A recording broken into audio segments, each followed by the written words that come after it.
Bonjour monsieur. Bonjour à vous. Alors, selon vous, donc, docteur ou monsieur Marc Cherif, quelle est l'importance de ce sommet, de cette conférence FI Africa et Propac MENA 2026 pour son importance pour l'Égypte et la région du Moyen-Orient et de l'Afrique? Donc, aujourd'hui, la sécurité alimentaire est devenue une question de souveraineté économique et de stabilité aussi. Oui. Donc, c'est précisément ce qui donne toute son importance à FI Africa et Propac MENA qui positionne l'Égypte au cœur des discussions sur l'avenir de l'agriculture, de l'investissement, mais aussi du développement industriel dans la région. Oui, donc selon vous, comment cet événement peut contribuer donc au positionnement du Caire comme plateforme régionale de l'agroalimentaire et de l'emballage aussi? Donc, le Caire dispose déjà d'infrastructures industrielles importantes et d'un vaste marché intérieur et d'un accès privilégié au marché africain et arabe. Donc, en accueillant un environnement de cette ampleur, le capital égyptien confirme son rôle régional pour les industries agriculture et de l'emballage. Donc, cet événement attire des investisseurs et va attirer aussi des fabricants, décideurs internationaux et va renforcer l'attractivité économique de l'Égypte et sa capacité à servir de passerelle commerciale entre plusieurs régions. Oui. Monsieur Marc Cherif, quels sont à ce stade aujourd'hui les principaux défis auxquels fait face le secteur agroalimentaire dans la région, en Afrique et dans la région du Moyen-Orient? Donc, à mon perspective, je vois que le secteur fait face à plusieurs défis majeurs.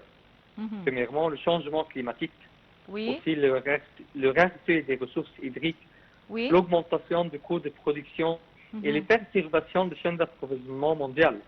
Donc, à cela s'ajoutent les pertes aussi post-récolte. Donc, le besoin de modernisation et infrastructure et la nécessité d'adopter des solutions plus durables. La sécurité alimentaire est devenue un enjeu stratégique, ce qui exige davantage d'innovation, de coopération régionale et aussi d'investissement.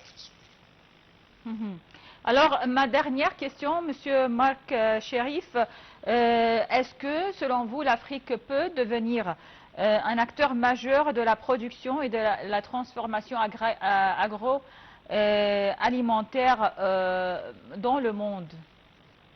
Absolument. Je pense que l'Afrique possède d'importantes ressources agricoles, une population jeune et aussi un potentiel considérable sous-exploité. Oui, On doit exploiter toutes ces ressources qu'on a. oui. Cependant, pour devenir un acteur majeur, le continent devra investir davantage dans les infrastructures, la transformation industrielle, la logistique et les technologies agricoles modernes. Oui, Donc, oui. Alors, l'objectif n'est pas seulement, oui, oui.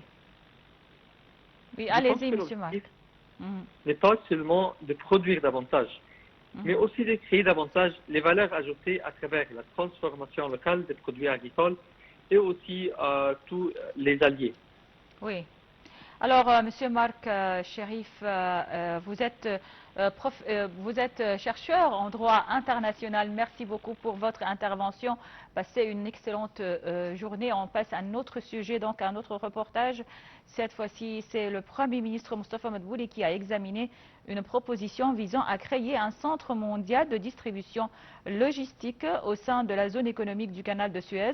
Il s'agit d'un projet qui s'inscrit dans la stratégie du gouvernement visant à attirer davantage d'investissements et à développer des activités industrielles et logistiques à forte valeur ajoutée autour de l'un des principaux corridors commerciaux au monde. Les détails dans ce compte rendu.